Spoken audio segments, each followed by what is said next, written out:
In this episode, Ryan and I talk about what it's like to be drugged through the noise, off into the weeds, and beaten to death. And maybe, just maybe, it's time to build your own walled garden. And we had fun doing it. Thanks for listening.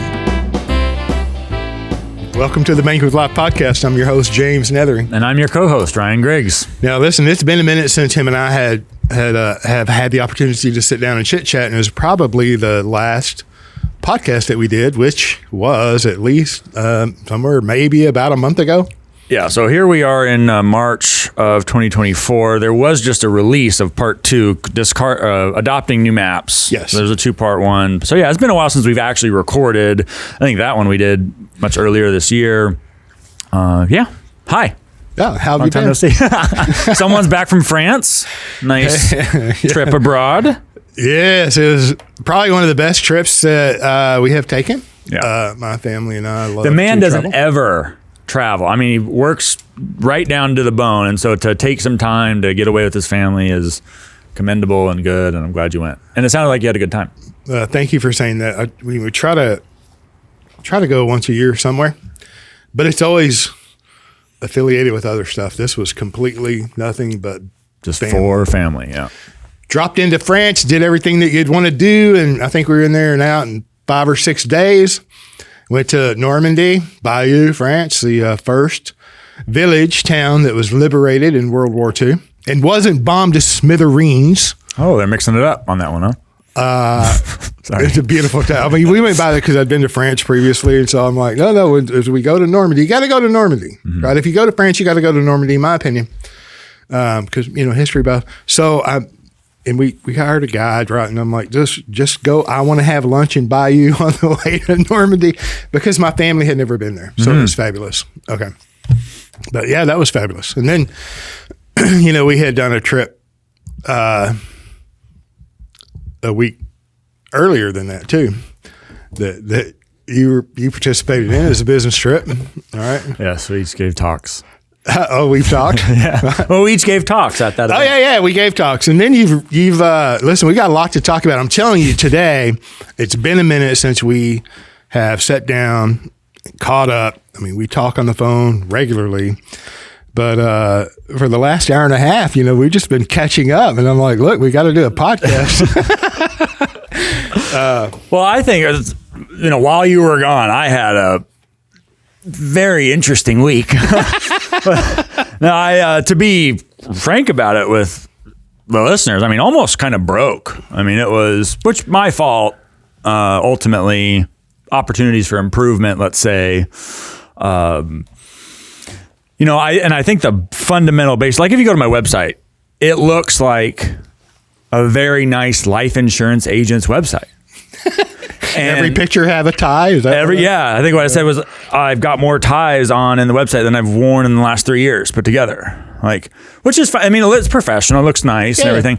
But I think that what's happened is, despite my best efforts, and maybe this is just part of the deal, is how it works, is that I have allowed subconsciously, unintentionally, just the way it works. Parts of look, we're all in the noise, right? Oh my gosh! And as you say, hard to get it off you. It is. And part of what I have unintentionally absorbed is, I don't know, some sense of feeling an obligation, like I need to look like the rest of the crowd, like in the sense of appearing to the marketplace like a professional life insurance agent, right? And even as I say that, someone might hear it and say, well, what's wrong with that? Like, isn't that a good thing? And it's like, yeah, that's fine. But that's not why I came to this business in the first place. It wasn't to go become a great life insurance.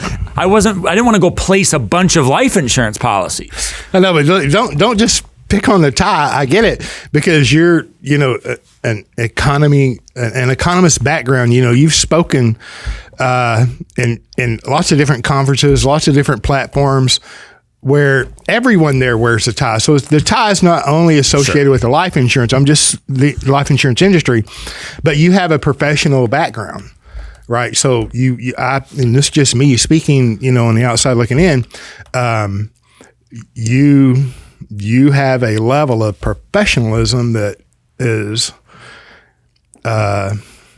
there's a standard there that's higher than a lot of life insurance guys. No disrespect. Higher, lower, different. Just but it has nothing to do with you wanting to be a life insurance agent. Yeah, no. I'm just, but okay. But look, then the opposite end of that is let's go to a conference and watch everybody speak in shorts and flip flops, which I wear as often as I possibly can, in a t-shirt, which I love t-shirts. I don't wear them in unless I'm at the pool or whatever. Sure. So there is the opposite. We could all be in shorts and flip flops and a collarless shirt, the t-shirt that whatever talks about, your favorite website or your company name or whatever. There's that too. So I would rather, someone just show up, at least act like you have respect within the profession or industry that you're operating in. Okay. Yes. And I don't want to derail you. Okay. No, that's a good. And the young man wrote a fabulous Facebook post. If you're not friends with him, you're maybe didn't make the cut. He didn't hit accept. I don't know. I'm just saying it's public. So go read the Facebook post because it's thorough. And oh my gosh, it's caused a few conversations in my life, and that needed to be had, needed to be read, needed to be said. Okay. Yeah, look, things are just developing and evolving, So a little background. Okay, most people, life insurance business, 90% of them don't make it past 3 years. 90% of those don't make it past 5 years. You want the source, go Google it. It's out there. This is well known. Okay, so I'm entering year 7. Okay, so that's something. You've been doing this since, I don't know, the Fed came around. You've had plenty of it. And then with Nelson, his passing in 2019, here we are, 2024, March 23rd. We're almost on exactly the anniversary date, which I didn't even think of until this very moment. That's a trip. That would be 5 years ago. Yep. Woo. Yeah. Okay. Wow, that's interesting. So look, things are developing. And some of these experiences I had last week, it became clear that I was gone. I wasn't here to help talk me off a ledge. Yeah, no. Look, I'm not for everybody. We're not for everybody. Just because the letters I, B, and C might be found near each other doesn't mean we all do the same thing. And I think that as time goes on, I'm truly, deeply accepting that more and more. And that because my default is, I don't know if it's not really people pleasing, but like I want to do a good job with people. And for some folks, they just approach, and in fact, the IBC or my office, my practice in particular, is just not a good fit. So I had a gentleman who, has some years on me, as most do, some letters after the name, works in tech, startup. I mean, we're just building the red flags here, right? I mean, no offense to all the people with the letters after the name who are older, who work in tech startups. I'm sure some of them, like everybody else, is a great candidate for IBC. This particular individual was not, right? Sounds like it's a compounding effect. It gets worse. Right? Okay, so prior experience as the head of a branch office of a well-known, if I said the name, you'd know it, well-known conventional financial services company that sells the mutual funds and ETFs and all that. But look, I call myself a Christian. I believe in redemption. I'm like, maybe he's learned, like maybe there's, who am I to say no? I'll do 20 minutes with anybody. So we had that introductory call. We later had the next advisory call, and then even Mark repented. Oh my gosh. And he comes with, there's a tactic, and some of you will have experienced this before, but there's a tactic from professional salespeople where they attempt to manipulate you into eliciting the answer they want you to say, right? And his approach to this was something like, I'm just doing my best to understand this IBC stuff, and here I have this extensive financial experience, and I have a conventional advisor who also is an expert, has this extensive. Also is an expert. I love it. He was so successful, he changed careers, huh? 4 times. Yeah. So that's all gone so well. But, I just have these remaining questions, and I really just wanted to get them answered by somebody who I feel is an expert. Is that something you think you could help me with? Now, mind you, that question and those words came, an hour and a half into our total communication time, right? Not all at one time. Not all at one time, but it wasn't at the beginning. Right. Okay. So the first 30 minutes, I'm sure, was all of his accolades of how smart he was and all of his history and experience. I mean, come on. Yeah. Well, but the goal was to get me to say yes, That's what it was. Yeah. Can't you just help me understand? Yeah. And noticing that, I responded, I think I've already done that. So I'm not going to give you what you want. Like if it's coming for the validation seeking and it's the combat and it's, I heard from the guy with the letters after the name who doesn't know what sequence of returns risk is, right? Because I'm sure all of the conventional financial advisors are pressed, just like the unconventional, non-traditional people, right? All the way down to the core of it, right? Oh, probably not. Okay. Well, so then I have that call and it just occurs. It's like a flash on the phone. It's like, oh, we're not a good fit. And then what it really was when he specifically used that word extensive, my extensive financial experience with that specific tone, and something just clicked. It's like, oh, we're done. So, but I can't. But I just have Did he get around to the questions, or did you not? No, I interrupted him. Okay. Yeah. I can only imagine what they might have been. It was something about, I can get all of those returns. The high returns that do happen, he informed me. Yeah. In the stock market. Absolutely. I'm giving up that. Yeah. Yeah. It's like.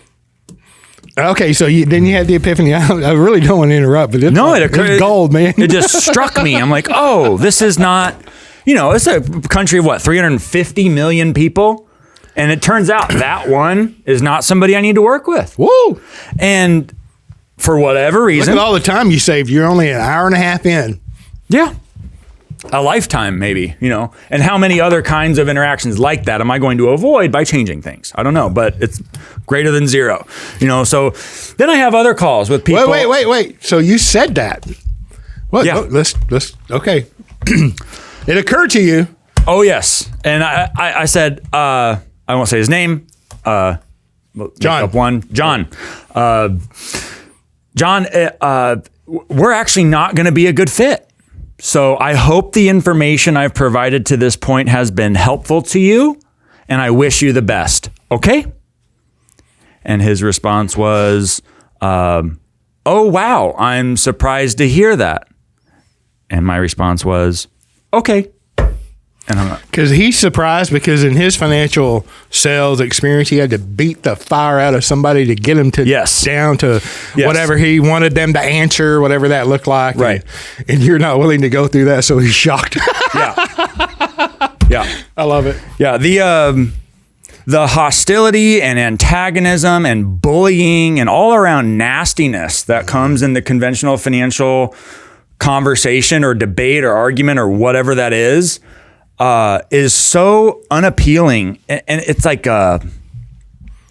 acidic to me. It just like boils through my skin. I just can't stand it. I can't stand it. And yeah, so people some, not all, certainly not all, but people with prior financial experience who have engaged with other financial advisors in the past might be accustomed, unfortunately, in a sort of Stockholm syndrome type fashion, to this beating that occurs in the financial sales process. And that's supposed to be, I don't know, accepted, sophisticated. Look, the consumer, in my experience, the client, the prospective client, the consumer, that's what they've experienced. Just because he's been licensed, in some form or fashion and, has extensive experience in the financial world, whatever that look, that's so broad. Financial world is so broad. Okay.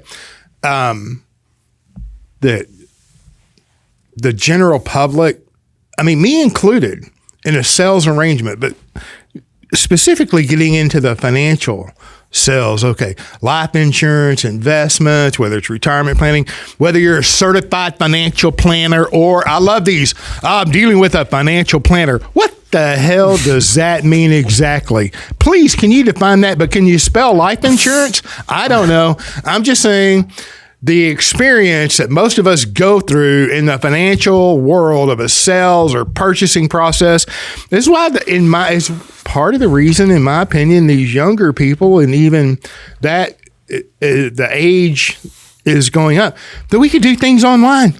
We don't have to deal with the individual who's like can't survive without, manipulating someone into agreeing with them. Right. It's crazy, but that's almost the expectation of what the experience is, because that's the experience that they've had. Right. And then when they have another experience, an opposite experience, whether that relationship, that experience was short-lived, an hour and a half, because he couldn't even wrap his mind around the fact that, no, we're not doing this. Right. But even if wait, I'm not getting what I wanted. What you are telling me, the epitome of the ideal client that you should want, is not a good fit for you? Oh, it must have been a terrible blow to his ego. Yeah. However, if they push through that, whatever, if the relationship, if he said, oh, well, I don't know how the conversation could have went any different. Maybe from the very beginning, he didn't do that. My point here is that is very common in the experience of the consumer that's trying to, do better, purchase financial advice, products, solutions, what have you. Yeah. And then they're shocked whenever that is not the experience that they have with you. Yes. I didn't. Wow, wow, James, I just appreciate you being straightforward and no BS. I'm like, well, what did you expect? What you see is what you get. No. I mean, I know, James, even if I don't agree with you, you're going to give it to me straight. And even if you don't agree with me, you're going to give it, it's like, what nirvana? So what a concept, allowing for professional and technical disagreement. Yep. The fragility of so many online who want to hang themselves out as the expert, the finfluencer. I can't stand that name. We do social media podcasts. We do Pinterest. We do them all. Yeah, that's right. Yeah, then that's really. I'll even give you a history lesson while we're doing it. And that's really what bothers me, is the manufacturing of that image of authority. Like this is just so how it's done. It's so, and this is what I'm saying. Like it's been a process, but even for me still in it. to become like more radicalized, I have less than zero time for the validation seeking, the seeking after confirmation of non sequitur type arguments. Oh, look, how many times are we going to do it, guys? How many times do people need to be told? Nelson said it a long time ago. Okay, long time ago. I don't know how much, there's a spot for grace and patience and all that. I get it. But look, we got a limited time to walk around on this planet. So I don't know how much time we have to consider the fact that citing a historical averaged annual rate of return on a sum index has nothing at all to do with what may or may not happen in that. It is literally irrelevant. I had a client yesterday who told me that he was trying to find a banking partner. So he went and found this bank, and they had been around for 125 years. 18 months after he signs up, they get bought out. Oh, what? Yeah. So it's like, I get it. We're surrounded in it. But within insurance in particular, within the marketing and within IBC and the banking adjacent spaces, I have just lost the ability to endure that objection of, but the whoever, Raymond James or the whatever advisor, TD Ameritrade or Charles Schwab or Vanguard or you name it, or what the letters are after the name, Masters or PhD or COO or CEO or PH or JD CFP, or CFA, CLU, look, put the whole alphabet after. Well, how much you paying for the use of all those trademarks? I know he passed his test. I get it. Yeah, not enough. Add a zero. I mean, look, all of that. It was a rigorous test too. And all of that manufactured marketing and sales dogma, which is what all those letters after the name are, has nothing to do with the underlying merits of the proposal, which is that you can, in fact, go get the kind that the reference to the historical average rate of return somewhere else is going to meaningfully predict what you yourself will experience over the course of your lifetime. That is so wrong, and I'm over it. I'm just over it. That's clearly disclosed in all those disclosures, right? Yeah, which nobody reads, right? But we're going to go beat up the life insurance guy with all the objections. Because you get paid a commission and you're a commission hound. Yeah. So right. It's like, oh my gosh. Yeah. And I don't know how many times I've given this answer. Because people will ask me. I haven't laughed this much in a damn long time thinking. Well, good. I got more coming. I get people ask me, well, I've been contributing in my tax qualified plan. What should I do? It's like, guys, I do not have the government permission slip to give investment advice. I don't have it. I don't want it. I don't seek it. I won't seek it. I'm not going to seek it. I don't have any holdings in the cartelized public casino that you call a stock market. I'm not interested. I have no desire. The idea that there's going to be a 10% barrier between me and my capital until I'm 30 years older is beyond the pale. What are we talking about? And then as a professional... It's actually 40 for you, sir. Great. And then I'm kidding. And then a professional with some designations is going to go throw allegedly like laundered marketing material that they put some economic bleach in so you can get some of the vocabulary, right? We call it propaganda. Yeah, that's exactly what I'm over it. I'm over it. And then the people, and then the one, what about de-dollarization? What happens when the economy collapses? It's like, How long have you been talking about? How long have you been answering those questions? They're legitimate questions if you have no idea, or they can be legitimate questions if it's the first time you've considered market collapse and currency collapses and changes, and I get it. But when you dive into it for 4 or 5 years, and you still want the economist, the financial professional to address that one more time, how does that affect life insurance? Yeah. So how's it going to affect every other asset that you own? I mean. Okay, I don't even want to get you triggered. I just want to continue laughing. This is so. I needed it. Cathartic. Good. Yeah, this is really just for us. Y'all are just welcome to be here at the same time. Look, I get that people have the legitimate question, and I don't expect. And I know people think I'm arrogant. It's not a surprise. People have been telling me that since I was 5 years old. So it's not anything new. It's embedded, baby. And it's yet another thing that I'll just embrace. I can just see your mama. I love her. The teacher telling your mama, Kim, your 6-year-old son is arrogant. Why do you say that? Because he's challenging my knowledge on the subject that I'm teaching. Yep. Okay, all right. But that's what it is. Yeah. Yes. So fine. You want to believe that? Think that? I'm so far past over His it. mother is an educator as well. Yes, school teacher, been for a long time. We're all educators. We're teachers. That's why I wanted to be a teacher. And so I understand that people have genuine questions. I don't expect everybody to know everything that we talked about. I really don't. But you also need to understand where I'm coming from, okay?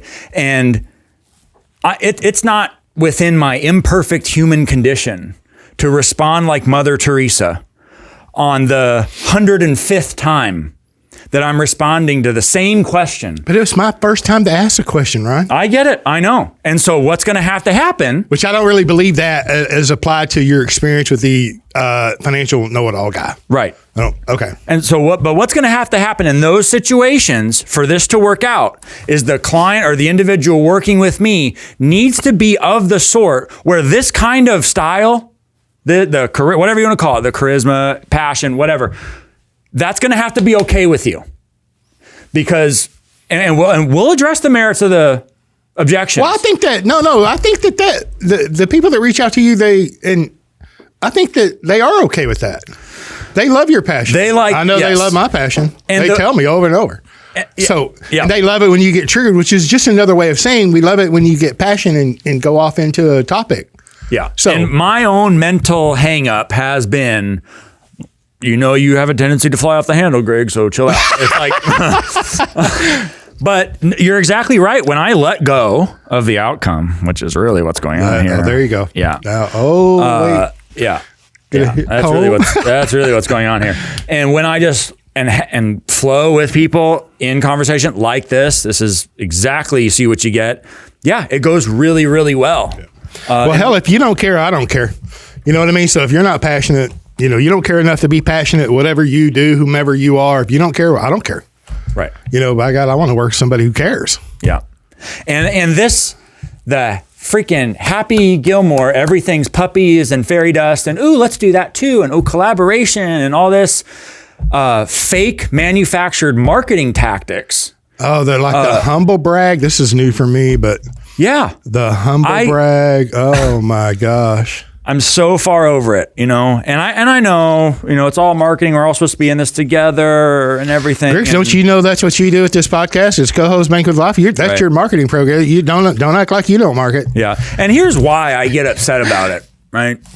Because I have direct experience of the results of that sort of half-assed, glitzy, glamorized marketing practice, which, by the way, everybody hates. The reason you know what I mean when I say the word clickbait is because everybody already knows that they hate that turn and burn, high volume marketing style of business, right? We're not selling sneakers here. This isn't, turn and burn consumer products, buy some pins off of Alibaba type thing. Turn and burn, high volume, get the numbers up. I've seen some stuff that the quality's about like that. Yeah, this is about the natural world. And I know that to some people too. I say, this is about a relationship and service, and you're like, you're just trying to, overemphasize the value so that we go to you instead of one of your cheaper competitors. Trust me, I know the argument, right? I get it. I haven't heard that one. But fair enough. If one thinks that there is no need for high touch, well-documented service after the point of sale of a life insurance policy built for the IBC, we are absolutely not a good fit. Because you think that life insurance companies have stellar customer service departments and you're just going to swiftly manage that contract without issue for the rest of your life? That is a myth. You are asleep, right? That is a dream that you can only believe if you are sleeping. It is not how the world works. Call your cell phone company. How's that customer service experience? Not great. Look, I'm not here to apologize for companies. I've never said publicly a life insurance company name other than when they put themselves out there, like when we talked about that memo from that one company. But I don't blast companies. This is the industry. The service is bad, period. And you can talk about getting a faster, this is real common. Had this fun experience this week, right? Agents, not going to say the names, of course, but this is very common, nothing to do with these guys in particular, with this office in particular, happens with a lot of different offices. I have guys from the home office, executives at home offices of life insurance companies calling me to complain about other people, other agents sending their business to other companies because the other companies can get through underwriting a week or two faster. Wait, this is this week, not last week. That was just you've had 2 weeks 2 days ago. Back to back. Yeah. Good. Yeah. And this is another thing. I'm like, people have no idea how the life insurance business works. They have no idea how the commissions work, what goes on behind the scenes. They're just high. That's all. The agent, buy all that money. Yeah. And look, I come into this wanting to, naive. I came in naive.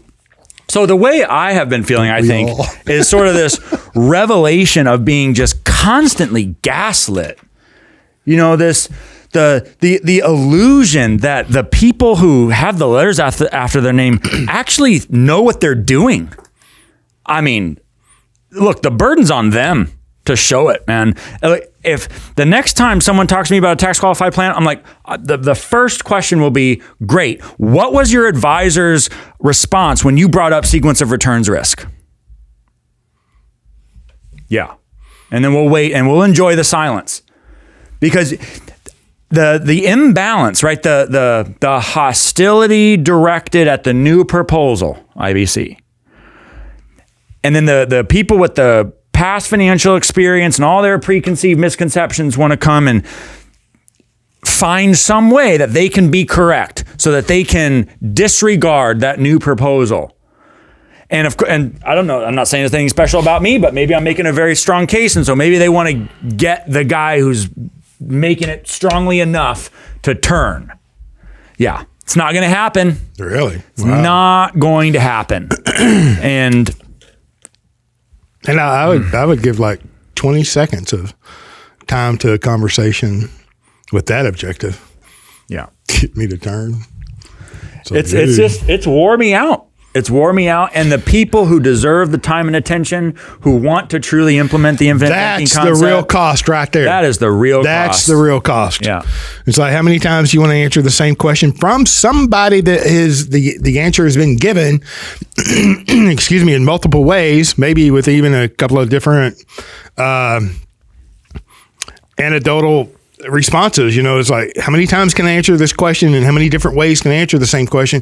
And you want to ask me that question again when you didn't read, you didn't watch, you're not willing to do, you don't even care enough to read a 92-page book. You're going to tell me a Wall Street financial guru can't read a 92-page book and just can't wrap my mind around, Ryan, why I would forego these great big returns that can be made. How does a loan repayment with my policy compare to the loan repayment what Nelson illustrated in Becoming Your Own Banker, equipment financing, or whatever? It's just over and over and over.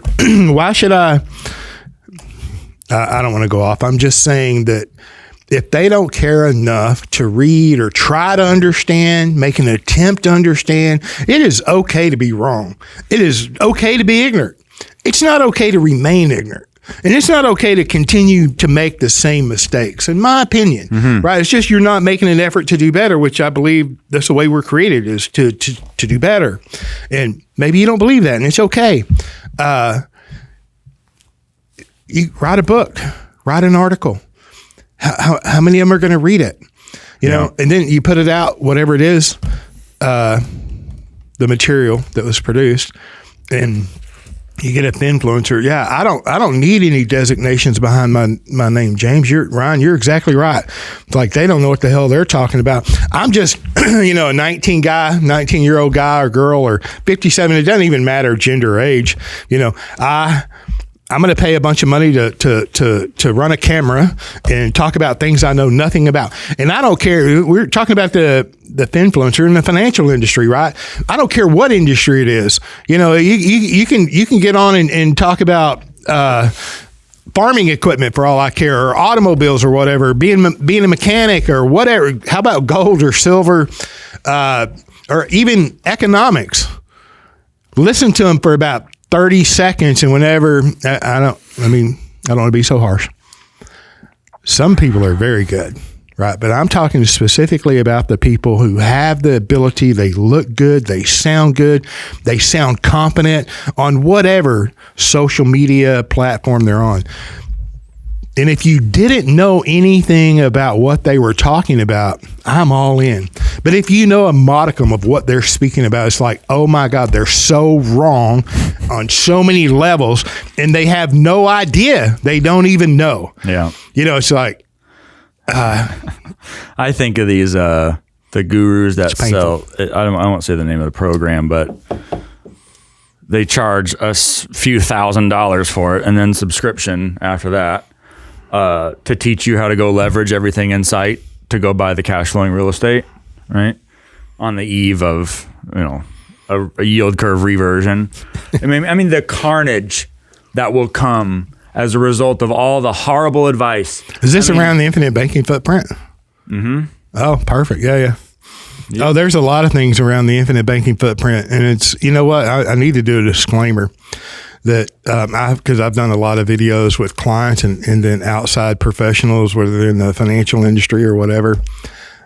I do not endorse any activity of any other financial professional.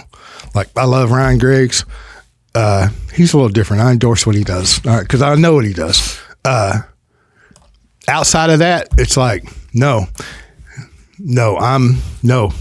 hard hell no. Yeah. Right. Because I can spell IBC. I have a life insurance license. Now I might be a 30-year whatever physician or a podiatrist or whatever other profession that I'm coming from, but now I've got a license, so I'm all in here and let me show you how to do this, and that. And you wind up leveraging all that.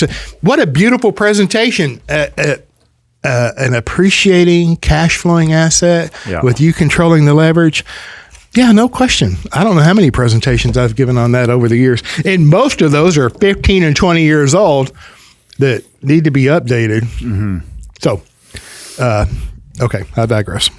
Yeah, when I talk with, on the rare occasion, not rare enough, maybe occasion I have to talk with other agents, this is part of it too. It's the, you'd think that they'd like to just stay home and have you mail them a check. Maybe the universal basic income, maybe the core group they need to go after is the life insurance agents, because they just really like to get paid without having to do very much. Wait, can't we add digital creators in there, influencers? And all yes, that? Let's not be exclusive. Right? We need to be inclusive. Oh my gosh! And that's picking on the insurance guy. True. That's part of it too.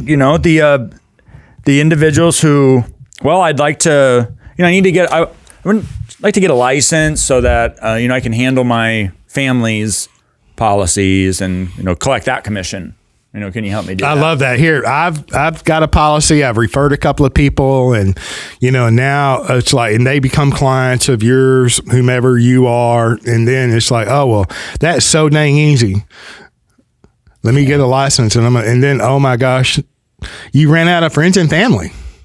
Then what? I've been telling, and I mentor agents, and my encouragement is in the very beginning, refer someone, right, to whomever you have a relationship within the life insurance and infinite banking footprint, whatever.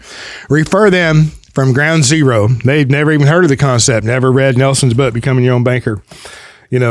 Start with them right there. Refer them to the book. Help work through the book with them. Walk through the book with them. Get them to the point, this unsuspecting American public individual, and get them to the point where they're paying the same premium that you're paying. Right? Big old life insurance premium. Comparatively, right? It's like $6,000, you're capped, $7,000 to the Roth IRA, $18,000, $24,000 capped on other qualified. Get them to the point where they're willing to pay 25, 30, 10, whatever the number is, a large life insurance premium.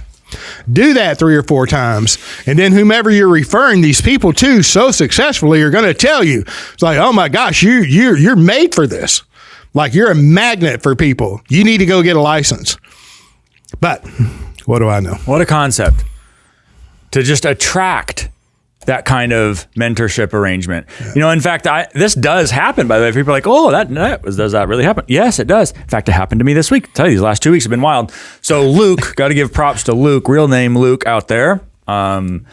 Luke has a friend, and that friend contacted me. And so I'm just asking, what was the background? How'd you get in touch? Well, come to find out, this individual's friend, Luke, had done IBC, was going to church with this other guy. And it just randomly came up in conversation. It's becoming your own banker stuff.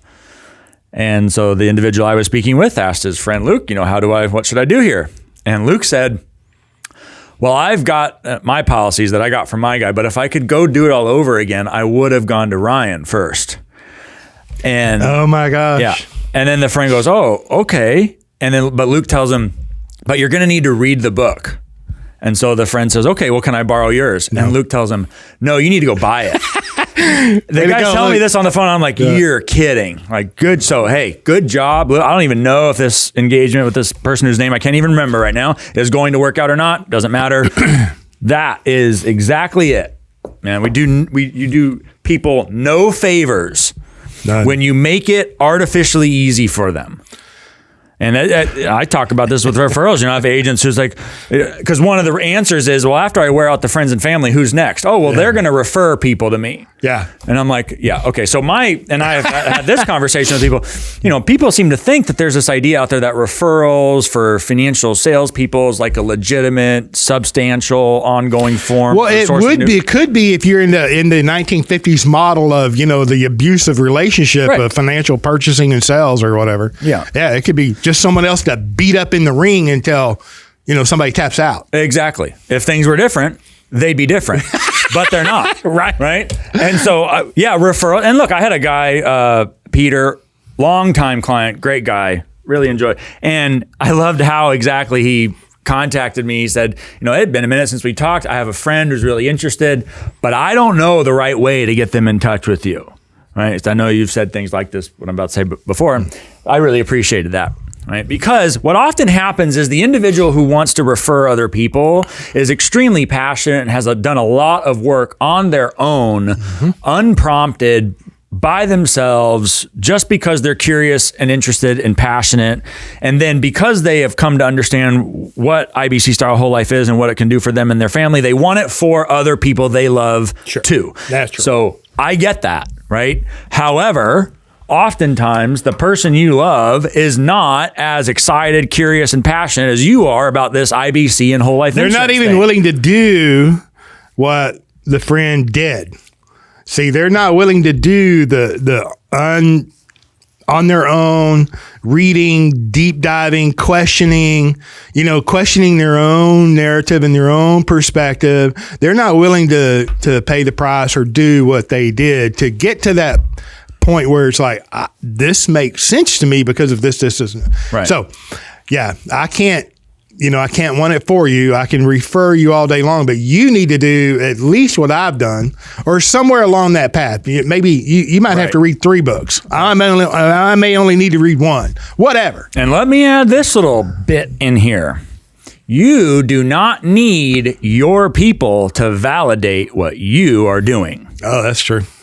So if there's any part of that, which I want my people to do this too, if any part of that is because really you need them to agree with what you've been doing in starting IBC, that is not the case, right? IBC stands on its own.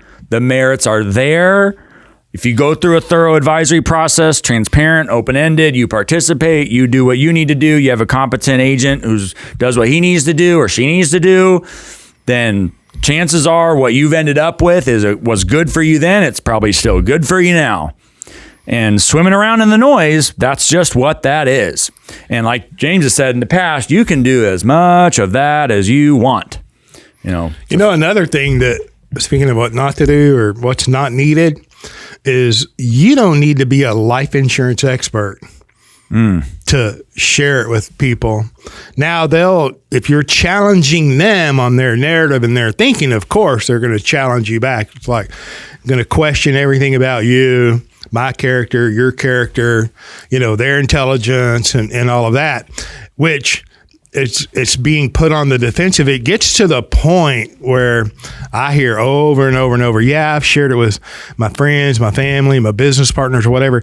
But today, they have PhDs. One of them's an economist or one's a this, a financial guy, whatever. They're very successful, but they just won't get it. So I'm not going to continue sharing with them, but I will lend them money.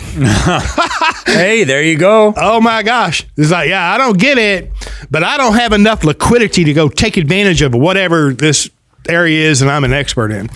So my point is you don't need to be a life insurance expert, and my encouragement would be don't let someone put you on the defensive, right? They haven't read what you've read. They haven't watched what you've watched. They haven't paid the premium that you've paid. They haven't made the loan repayment. They haven't done all of these things, right? So don't let them put you on the defensive and make you feel bad for the greatest decisions, in my opinion, that you probably made. And even further, your pushing it on them is likely to just turn them off more. It just will make it more difficult. You can't and this goes back to the idea of influence in general, right? Nelson has that, is it Herbert Spencer quote in the book, that a man convinced against his will is of the same opinion still? That's Ben Franklin. But there's a principle above all principles. It cannot fail to keep man in everlasting ignorance. That principle is contempt prior to investigation. Mm-hmm. That too, right? It's the Herbert same. Spencer. That's the Herbert Spencer one. Yeah. Thank you.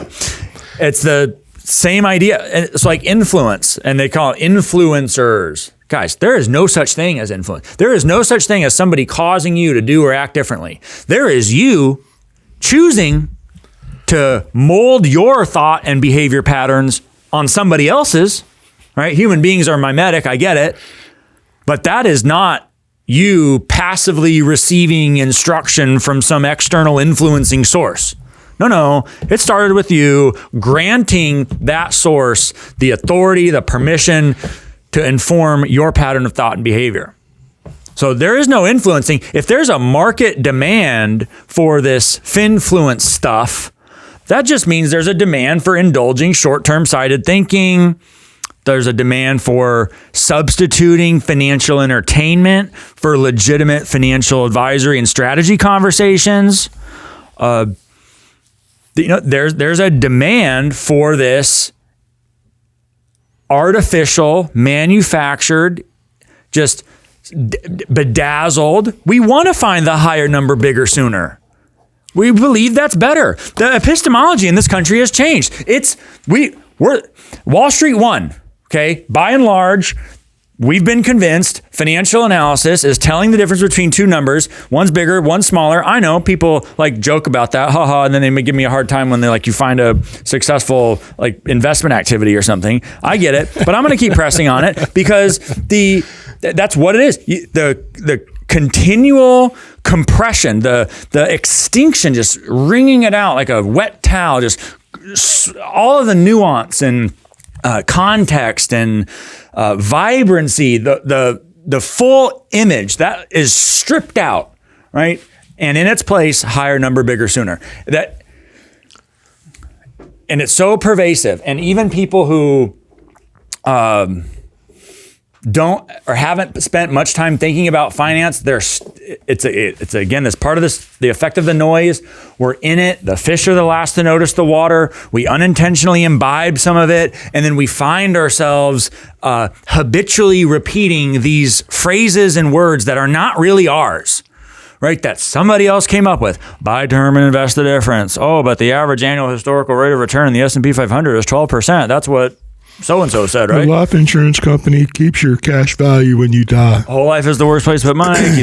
All these things. These are... Pay interest to borrow your own money. Yeah. These are misconceptions that are being passed around.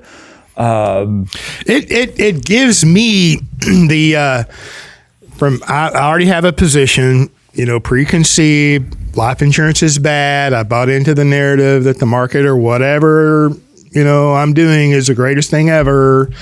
And so these cliches that cannot die, won't die, can't die, that are everlasting. I mean, life insurance is a bad place to put money. Life insurance keeps your cash value when you die. You got to pay interest to borrow your own money. That gives me just an easy deflective defense that I can just move away from you, shut you down quickly, and so I can continue doing what I'm doing. Everybody knows that. Everybody knows. Ryan, the whole financial world, the CFP, the retirement planner, the financial planner, everyone knows, but you, that life insurance, especially the high cash value, you know how much commission the insurance guy's making? Are you kidding me? If it's not a 90-10, it's because they're getting paid commissions. If it's not some mutilated structure, it's because they have your best interest at the small point. They're taking care of themselves first. I mean, everybody knows but you, Ryan. Right. Everybody. And I have gotten to the point where I am now at peace with that idea. Yeah. Great. I'm even willing to believe that that's the truth. I don't think it is, but even if it were, fine. I appreciate you saying that, because I'm, and let me say, I've said it many times, I've had gray hair since I was in high school. Now it's turned white. Okay. And I have spent, my whole career trying to do better, find the truth, and then promote the truth, support the truth, point to the pitfalls. And, the commitments I've made through my life, I think there's no question I've made legitimate efforts to fulfill them. And I'm just coming into a place of my life that I'm not, just because you have a question, I'm not obligated to the answer. But James, you have a Q&A. Yeah, and I'll choose to answer the questions I wish to. Okay. I'm not, like for Nelson Nash example, had a relationship with an individual, a man, 16 years, he's gone in 2019 since then. And my commitment to him was, I'll do my part. Right. So, I'm just saying at this point in my life, which I'm going to be just like him, is working harder than most 40-year-old people. When I met him, and I didn't meet him until he was age 71 or 72, right? And he worked all the way up to the day he graduated at age 88. So I want to be just like him, and just like his mentor who graduated the night before he was going to deliver a speech, working, right? So I'm going to be, that's my pattern, right? There you go. However, I am not obligated to convince the world of anything. No. Nothing. There have been proposals out there in the world about how what the goal should be is to convince or persuade or get a certain amount of people to buy policies. And I think that is just completely, I don't agree with that either. I think it's about what I got from you, and then my understanding that you got from Nelson, but you can correct me, is the next one. That's it. Yeah. The next one kind of goes in line with another. Not top-down thinking. We got to paint everybody a particular color, put a star on every sneetch so you can have a star-bellied sneech. And to be like the rest. The one. Yeah, just the one. The one. Just the one. Nelson used to say, I know I said it before, we've talked about it, you like if you go to an event, whether it's a financial event, industry event, whatever, that the event is almost put on to entertain, right? Whatever it is. And then a lot of the people come to be entertained. Right? And so some are entertained and happily and they return, and then some are not, whatever. But that was not the idea that Nelson had and that he had gotten from his mentor, Leonard E. Reed. It was to convey an idea, right? To teach, really to share, to teach, or to get someone to consider, right? Really, it really boils down to the thinking. That's all it was. Getting someone to consider the way they think. His idea. Consider this idea. Yeah. He said that after the event, after the talk, he said there's always the talk after the talk. Right? That's the most important talk of the whole thing. Because there's always at least the one that wants to know the truth, that wants to be mentored, looking for a mentor, is a mentee, what have you. So that relationship, genuine, they didn't come to be entertained. They came to hear, and then they heard. Yeah. I had this conversation with somebody's, client, like you were saying, you don't expect you to be a master of life insurance. And so let's say that, you hit your head on something and for whatever reason you wanted to do IBC with somebody other than James or me, right? And so not thinking clearly, but fine. Let's say you go do that. Like, how might you navigate that, right? Like, do you have to become an expert in life insurance in order to evaluate the agent? And my response to this particular individual was, no. All you got to do is pay just a little bit of attention to the form of their arguments. Right? How are those? It doesn't matter what positions they're taking yet. All that matters at the first pass is how are they approaching it? For instance, are they saying, look at this nice wall of numbers here and look how big that one is? Are they doing something like that? Or are they saying, hey, on page 38 of Becoming Your Own Banker, Nelson Nash said this, and so today we do this. right? You see the difference in form, Oh my gosh. right? You don't have to agree or disagree with any claim within either of those two approaches. All I'm saying is recognize that there is a different approach. So look, if you want to do what Nelson Nash taught, my encouragement would be to find somebody who at least, even if they're wrong, who at least couches what they propose to you in terms of what Nelson wrote. Like, if that isn't the form of the argument, well then, what are we doing? We're not even in the ballpark. We're doing something else. I don't know what else it is we're doing. There's a lot of different things one can do. It's not this. I got some ideas. Right. It's not over here. It's not what Nelson Nash taught. So if you read this book, Becoming Your Own Banker, and you're like, oh, wow, I want to do what this man taught, you might go try to find somebody who is attempting to explain to you what they do and its relationship to what Nelson Nash taught. And if they're not doing that, well, then ignore them. That cuts out 95% of the possibilities. Wow. Right? All of the social media, the TikTok influency stuff, if you don't see tiebacks to the source, that's all this is, right? Is the source in what it is they're talking about? Well, they say his name. They can say Nelson Nash. There you go. Okay. They can say infinite banking concept or infinite banking or whatever. So that can be a good first pass. Are they using the right words? Okay, maybe they are. Next, are they using them correctly? What? Right? Does it making sense? Does it seem like they want you to take their word for it? Is there any attempt to explain why they might propose one thing or another? Is there any of them insisting that you just do something because they've told you?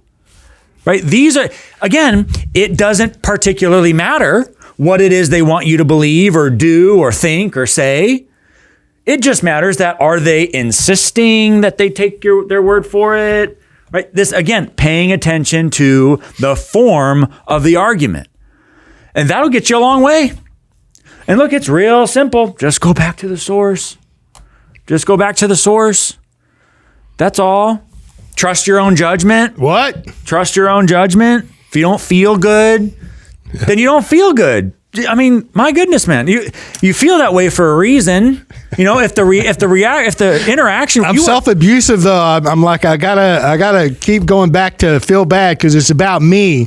Something's wrong with me. Yeah, look, nothing's wrong with you. The odds are it's something wrong with the financial industry. There's plenty of options to choose from. So give yourself a little bit of grace too. Amen. Right? Yep. And start from the source. Maybe if it is obvious, it is obvious. Maybe it's so simple. You mean to tell me 92 pages of financial guru or whomever? I remember one time years ago, a girl, she was an educator, changed careers to become an agent, and within an agency that was trying to embrace infinite banking. And we did little forums, come and present to each other and, philosophize and all that. And at the podium, she said, I think she had a master's, right? And she said, I was insulted at the simplicity of this book. I was insulted at the simplicity of this book. Uneducated, unprofessional, blah, blah, blah. And of course, I was insulted, right? I don't have a master's, I don't have a bachelor's, and I don't have a CFP because I don't have a bachelor's, and I'm not going to go get one. Okay. And at one time, that used to weigh on me, like, oh, you don't have these designations, or I've given up a lot of designations. My whole point here is she's saying this is so simple, right? And it's like, oh my gosh, you're jumping over. It is okay to read a 92-page book and embrace the simplicity. Simplicity is a virtue, right? Brevity is a virtue. And it doesn't need to be interpreted, okay? Somebody with a master's or bachelor's or doctorate, they don't need to enter CFP, CHFC, CLU, whatever designations they may or may not have. You don't need an interpreter. If you speak and read English, it's written in English, and other languages as well. I believe it's in Mandarin Chinese and Japanese. I'm not sure. I'm just saying, you don't need an interpreter. They have property rights over there? No, I'm kidding. Well, more so than the U.S. What are you talking about? Oh, which country were we talking about? Okay. So, and it's okay to read it more than once. I'm just saying you don't need an interpreter. You're smarter than they're telling you are, and you know this. Shocking. We went a little long, but we were having fun and hope you enjoy listening. We're going to pick it up from here next time.